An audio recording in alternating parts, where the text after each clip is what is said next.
This is one of the most analysed paintings in the history of art.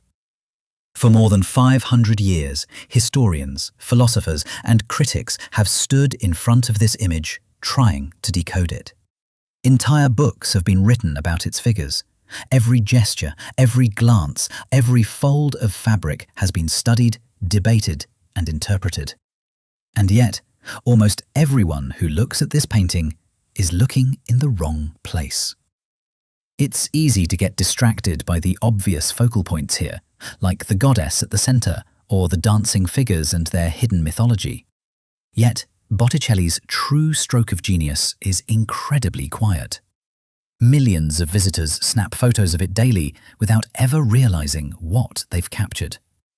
When you finally see it, the illusion of a standard painting falls away, leaving behind something much closer to a scientific document. This work is called Primavera, meaning spring in English. It was painted by Sandro Botticelli around 1480, and today it is held at the Uffizi Gallery in Florence. To understand what we are looking at, we first need to understand how unusual this painting was for its time. Primavera is enormous, over 2 meters tall and more than 3 meters wide, painted in tempera on a heavy poplar panel. In the 15th century, paintings of this scale were reserved almost exclusively for one subject: religion. Christ, the Virgin, the saints. Botticelli filled it with pagan gods. 9 life-sized figures from classical mythology stand in a dark orange grove, completely devoid of the typical Christian imagery of the time. Botticelli swapped out crosses and altars for Venus, Mercury, and Cupid, centering his work entirely around ancient deities that Europe had spent 1,000 years trying to erase. And, rather than being displayed over a public altar for the masses, the painting was actually intended for the privacy of a bedroom. Now let's look at the scene itself. On the far right, a blue-skinned figure bursts in through the trees. This is Zephyrus, god of the west wind, the wind that arrives at the end of winter. His cheeks are swollen with air, and he is reaching down to seize a terrified nymph named Chloris. Chloris twists away from him, but look closely at her mouth. Flowers are spilling from her lips, because in this exact moment, she is transforming. The story comes from the Roman poet Ovid. Zephyrus pursued the nymph Chloris, took her as his wife, and, to make amends for the abduction, gave her a new existence entirely. She became Flora, the goddess of flowers and of spring itself. And Botticelli does something remarkable with this story. He paints both women at once, the frightened nymph and, standing directly beside her, the goddess she is becoming, as if we are watching a single person at 2 different points in time. Flora is serene, crowned with blossoms, wearing a gown woven with flowers, calmly scattering roses onto the ground from the folds of her dress. And unlike almost everyone else in the painting, she looks straight out at us with a faint, knowing smile. At the centre, positioned slightly behind the others, stands Venus, though probably not the version you're picturing. Instead of a bare, seductive goddess of desire, she is fully clothed like a respectable Florentine noblewoman. Her right hand is raised in a gentle greeting or blessing, and the trees part behind her to create a natural halo. Honestly, she looks much more like a traditional Madonna watching over her garden than a pagan symbol of lust. Above her floats her son, Cupid.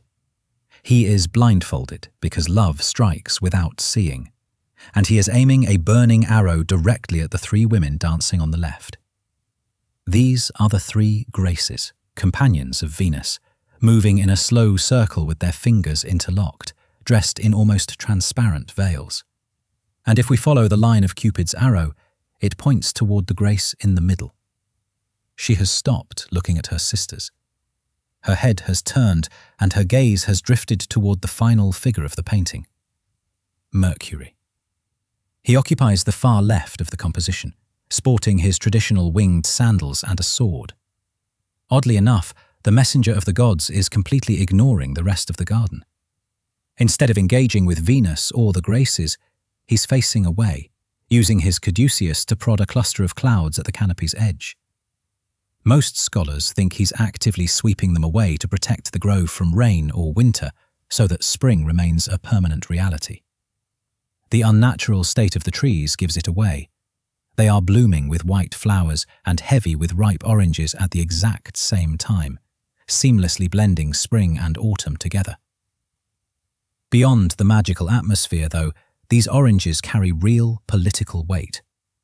Because the fruit resembled the balls on the Medici family crest, the orange tree was intimately linked to Florence's rulers. By planting them here, Botticelli is subtly branding this mythological realm with his patron's name. So this is Primavera as the world knows it. The wind and the nymph, the transformation. The goddess of love recast as something almost sacred. The dance, the arrow, the guardian of eternal spring.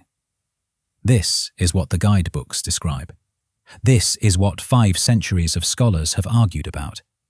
This is what the crowds at the Uffizi raise their phones to capture. And none of it is the detail that changes everything. Because to find that detail, you have to do the one thing almost nobody does when standing in front of a masterpiece.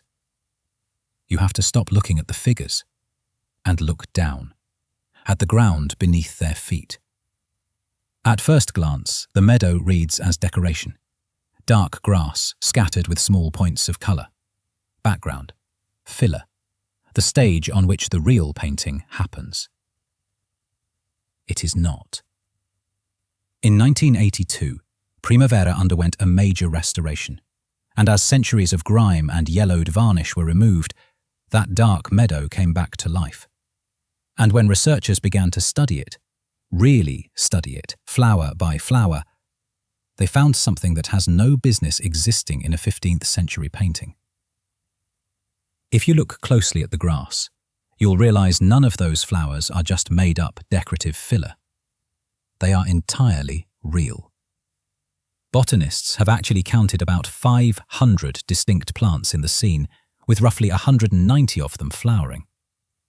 The astonishing part: the details are so accurate that they've identified about 130 of them down to the specific species. Daisies, violets, anemones, irises, poppies, periwinkles, wild strawberries.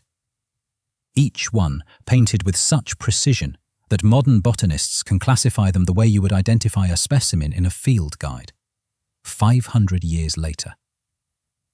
The art historian Mirella Levi d'Ancona spent years cataloguing this meadow, and the research revealed something even more astonishing.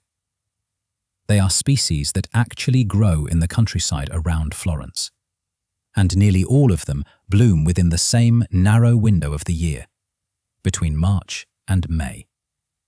Instead of a generic fantasy landscape, Botticelli captured the exact, botanically accurate reality of a Tuscan spring at a highly specific time of year. This intense realism extends right down to the wardrobe. Flora's dress is embroidered with recognizable species like roses, cornflowers, and carnations, while her garland weaves together myrtle, a plant sacred to Venus, and orange blossoms, the traditional Renaissance symbol for marriage. Now think about what this actually required. There were no photographs. Modern botany did not exist. Linnaeus, the man who invented the system we use to classify plants, would not be born for more than 2 centuries. Botticelli, a painter working in tempera, a medium that forgives no mistakes, would have had to study these plants one by one, from life, and from the illustrated herbals circulating in humanist Florence, and render each of them accurately enough that scientists in the 21st century could still put a name to them.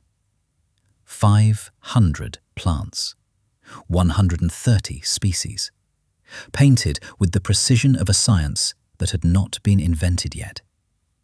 Everyone comes to the Uffizi to look at the gods, but the real miracle of Primavera has been blooming quietly beneath their feet for over 500 years, waiting for someone to finally look down.